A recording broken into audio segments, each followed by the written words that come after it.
Petit disclaimer, YouTube étant YouTube, j'ai dû retravailler ma vidéo afin qu'elle puisse être diffusée dans de bonnes conditions. C'est pour ça que vous verrez que certains extraits sont quadrillés. Ouais, je sais, c'est bizarre, mais c'était la seule solution. Bon visionnage. Bonjour à tous et bienvenue dans À contre-courant, votre émission de cinéma qui parle de films qui ont marché mais qui n'auraient pas dû, et à l'inverse de films qui n'ont pas marché mais qui auraient dû. Et aujourd'hui, je suis un peu embêté. Tu te sens con parce que t'as promis encore une fois d'être plus régulier et ça fait 3 mois que t'as pas pondu de vidéo? Alors, oui, mais en fait, je pensais plutôt au fait que je vais parler d'un film pas connu venant d'un pays cinématographique trop méconnu. Ah, et donc ça fait 3 mois que tu te creuses la tête là-dessus? 3 mois non, pas tant que ça, c'est juste que... Oui, allez, c'est bon, générique et allez, on y va.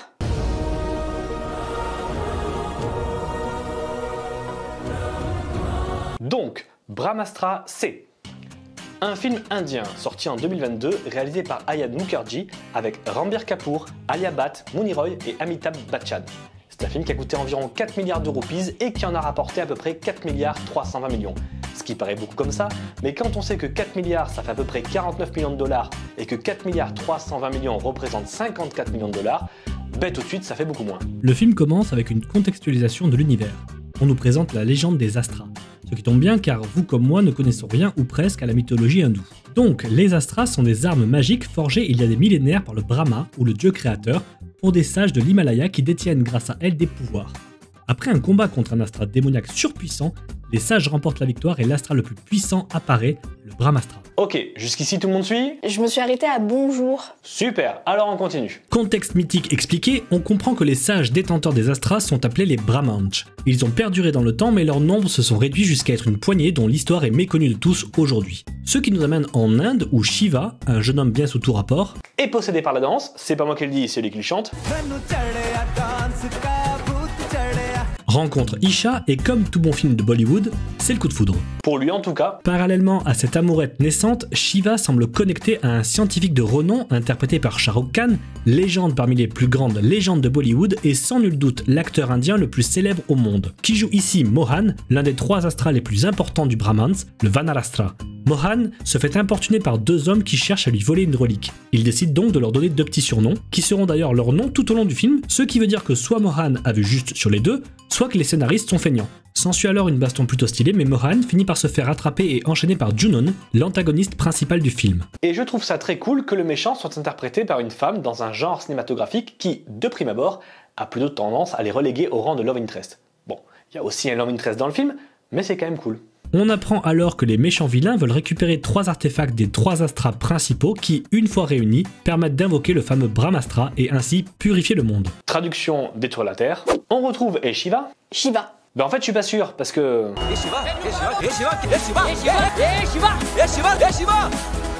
Donc Shiva retrouve Isha, la rattrape et enclenche une conversation complètement ubuesque. Non sérieusement, même avec les meilleures intentions du monde, je vois pas comment je pourrais défendre ça, alors je vous laisse juger vous-même. कौन हो तुम? क्या हो तुम? बोल दो क्या? जो भी बात मन में है. अच्छी लगती हो तुम मुझे. Clic. Finalement, Shiva ou Shiva, ouais, si jamais vous vous souvenez pas de son nom, vous en faites pas. Le film va se charger de vous le rappeler plein de fois. Sans déconner, Shiva c'est comme Mercurochrome, le pansement des héros. Tu dérailles complètement. Mercurochrome, le pansement des héros. Mercurochrome, le pansement des héros. Mercurochrome, le pansement des héros. Bref, Shiva finit par convaincre Isha de le suivre dans une soirée complètement inconnue alors qu'elle l'a rencontré il y a à peine 5 minutes après qu'il lui a dit qu'elle était riche et lui pauvre. Sauf qu'en fait, c'est l'anniversaire d'une enfant de l'orphelinat, ce qui finit, s'il y avait besoin, de charmer Isha.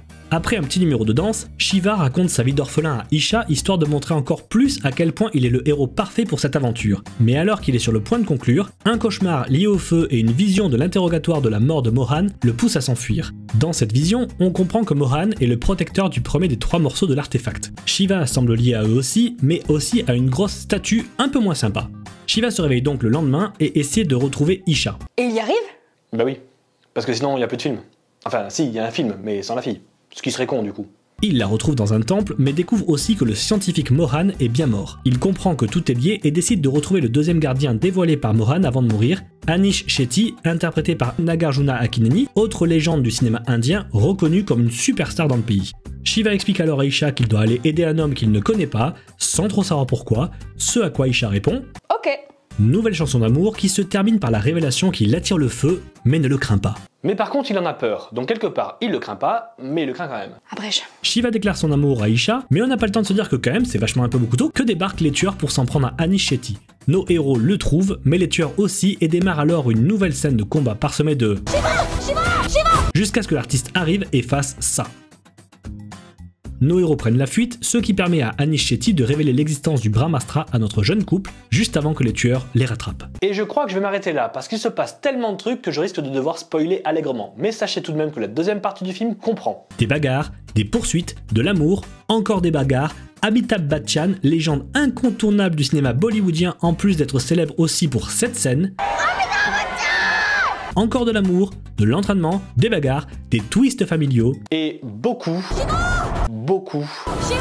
de prénoms répétés. Mercurochrome, le pansement des héros. Alors, il y a beaucoup de choses à dire, mais la première, c'est que, aussi bizarre que ça puisse paraître, j'adore ce film. Et honnêtement, quand je suis sorti de la séance la première fois, j'ai pas compris comment je pouvais autant aimer un film indien, parce qu'avant ce jour de 2022, pour moi, comme pour beaucoup d'occidentaux, le cinéma bollywoodien se résumait à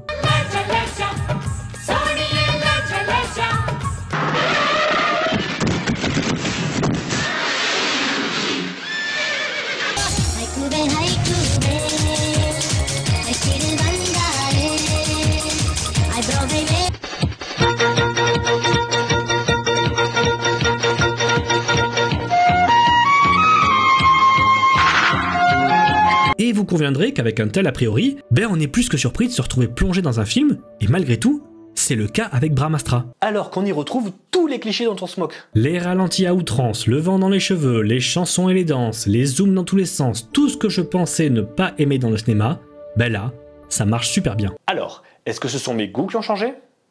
Peut-être, mais pas seulement. En réalité, c'est en partie dû au fait que le style de réalisation des films que j'ai connus et aimés ont déjà ce genre de clichés. Je suis un enfant des années 90, j'ai grandi avec les mangas comme Dragon Ball Z en tête, qui jouent des ralentis, des temps morts, etc., etc. De plus, si on regarde les derniers films Marvel... Ceux qui sont bons, pas les derniers. Vous savez, avant que les patrons de Studio Wok n'encouragent les scénaristes à ne pas potasser ou même juste lire le comics d'origine pour écrire leur film. Si on regarde donc les derniers bons Marvel, on constate qu'énormément de plans ont un zoom, un travelling ou autre effet de mouvement qu'on retrouve dans le cinéma indien. Sauf que ce dernier l'assume plus et n'hésite pas à l'utiliser à outrance quand les Marvel sont plus discrets. D'ailleurs, à sa sortie, Brahmastra a été surnommé le Marvel indien, et je suis entièrement d'accord. Déjà parce qu'il est produit par Star Studio, qui n'est pas un plagiat de la Fox, mais juste la branche indienne de Disney, mais parce qu'il reprend les codes des super-héros occidentaux tout en conservant l'âme des films de Bollywood. Et pour aller un peu plus loin dans cette réflexion, il va falloir que je développe un peu sur le cinéma indien. Vous l'avez peut-être remarqué, mais depuis tout à l'heure, j'alterne entre Bollywood et cinéma indien. Tout simplement car ce n'est pas la même chose. De ce fait, la croyance populaire qui dit que Bollywood est la plus grosse industrie du film au monde avec plus de 250 films par an est fausse. Bollywood ne représente qu'une partie du cinéma indien. Nous faisons l'amalgame, mais en réalité, résumer le cinéma indien à Bollywood, c'est un peu comme résumer la comédie française à Bienvenue chez les Ch'tis. Et des styles de cinéma en Inde, il en existe plus d'une vingtaine, répertoriés en régions et langues. Et oui, parce qu'en Inde, on ne parle pas tous le même indien. L'Inde compte en réalité plus de 200 langues et dialectes, mais pour simplifier, on va se concentrer uniquement sur les 22 reconnus dans la Constitution. Et dans cette optique, il existe à peu près autant d'industries du film selon la région et la langue. Bollywood, le plus populaire au monde, composé du mot Bombay ou Mumbai et Hollywood, tourné en hindi, et surtout composé de comédies musicales romantiques sur thème d'amour impossible entre deux castes. Et si chez vous, ce genre de film romantique à l'eau de rose a tendance à provoquer ce genre de réaction, oh c'est nul. Ouais, grave. En Inde, c'est pleinement assumé et apprécié. Pire encore, ça remplit énormément les salles de cinéma, parfois même pendant des années à l'image de Didi LG, les initiales de Dilwal Dulhania Le Jayenge, que je prononce sûrement très mal, qui est encore à l'affiche au cinéma à Bombay alors qu'il est sorti en 1995. Alors oui, c'est une exception, mais la plupart des plus grands films bollywoodiens qui cartonnent sont des histoires d'amour. Du moins, jusqu'à il n'y a pas si longtemps. Depuis quelques années, et notamment à cause de la Covid-19 qui a causé beaucoup de mal à l'industrie du cinéma en Inde, les traditionnelles comédies musicales bollywoodiennes remplissent moins, laissant la place à l'émergence d'un nouveau cinéma indien en langue telugu, plus orienté blockbuster d'action boosté à la testostérone qu'on retrouve essentiellement à Tollywood. Tollywood donc est la nouvelle figure de proue de ce genre de cinéma indien très apprécié. 2 films sont d'ailleurs cultes là-bas, La légende de Bahubali de S.S. Rajamouli, battant des records et qu'on peut retrouver sur Netflix, ce qui est franchement cool, et Triple R du même réalisateur qu'on ne peut pas retrouver sur Netflix, ce qui est franchement moins cool, et qui a tout explosé, battant le record de son précédent film et dépassant les frontières indiennes pour s'exporter dans le monde, allant même jusqu'à remporter un Oscar en 2023. Bon, c'est celui de la meilleure chanson originale, certes, mais ça compte quand même, et même de se payer un fan de luxe en la personne de James Cameron, excusez du peu. Pour ceux qui auraient oublié, James Cameron, c'est ça. Ce cinéma tollywoodien est aux antipodes de Bollywood. Il s'agit là de gros films d'action décomplexés où le héros est juste badass et où, à la différence des blockbusters américains, il n'y a pas de sidekicks rigolo qui vient casser le rythme de l'action avec des blagues toutes les 10 minutes. Ici, on est dans l'incarnation même du surhomme, du véritable super-héros bravant tous les dangers. Et qui dit surhomme sans défaut, dit incompatibilité avec une identification au personnage qui nous est cher dans l'Occident. Ce qui pose chez nous un réel problème pour fonctionner. Sauf qu'en Inde, on ne va pas forcément chercher à s'identifier au protagoniste, mais à l'admirer. Et c'est là toute la différence. On va pas trouver ça ridicule qu'un homme affronte un tigre géant ou sorte un mec d'une voiture en plein vol plané. Non, on va juste trouver ça cool et le mec qui le fait sera super. Alors, comment fait-on à Bollywood pour survivre face à cette nouvelle vague? Eh bien, on s'adapte et on essaie de proposer une sorte d'entre-deux. Du moins c'est ce que je crois, parce que je maîtrise pas assez le cinéma indien pour l'affirmer, mais c'est l'interprétation que j'en fais en ayant vu Brahmastra et en m'étant renseigné sur le sujet.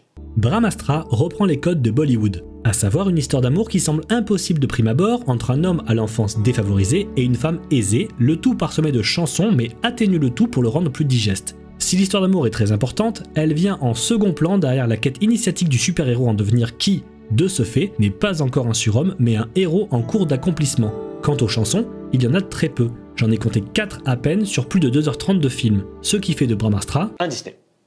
Brahmastra, c'est un Disney. Mais pas genre ça. Non, non, c'est ça. L'histoire un peu facile est tirée par les cheveux. L'amour, les méchants très méchants, les gentils très gentils, les pouvoirs, l'action, etc. Brahmastra, c'est un Disney. Et même si on est sur un film d'action qui se rapproche plus du cinéma de Tollywood, on n'est pas sur une surenchère à outrance de cascades et actions complètement loufoques. Oui, parce qu'à côté de films comme Triple R, les scènes les plus what the fuck de Fast and Furious passent pour des films de lycéens. Brahmastra tente donc de prendre le meilleur des styles de cinéma les plus en vogue de l'Inde avec un casting non pas 5, mais 6 étoiles. Bon, alors c'est sûr que pour nous qui ne connaissons que trop peu, ça paraît rien. Mais en réalité, le nombre de star power au mètre carré est dingue. J'ai parlé de Shah Rukh Khan, plus grande icône du cinéma indien, d'Amitabh Bachchan, légende absolue de Bollywood, mais on peut aussi évoquer Nagarjuna Akkineni, acteur incontournable de Tollywood, Alia Bhatt, grande star montante de Bollywood et Tollywood, qu'on a pu voir récemment d'ailleurs dans le blockbuster américain de Netflix Agent Stone, et Ranbir Kapoor, célèbre star de Bollywood et descendant de la famille Kapoor, l'une des plus grandes dynasties du cinéma hindi, arrière-petit-fils de Prithviraj Kapoor, l'un des pionniers de Bollywood. Pour essayer de vous donner un ordre d'idée, si on s'amuse à transposer le casting de Brahmastra en France, eh ben ça donnerait un truc comme ça. Ou carrément, sur un film américain, ça donnerait un truc de ce genre-là. Vous comprenez mieux maintenant ? Et encore, je n'évoque ici que les acteurs les plus importants ou célèbres, mais en réalité, il y en a d'autres, comme elle ou lui, que les fans de catch auront peut-être reconnus. Enfin, le film se rapproche aussi d'Hollywood. D'abord, en rendant son histoire plus accessible à tous, les mythes et légendes illustrés sont bien expliqués pour qu'on ne soit pas perdu, et la religion très présente dans le cinéma indien est distillée par petites touches ici et là. Brahmastra propose donc un certain équilibre entre Tollywood, Bollywood et Hollywood, faisant de Shiva son protagoniste le plus occidental des super-héros indiens.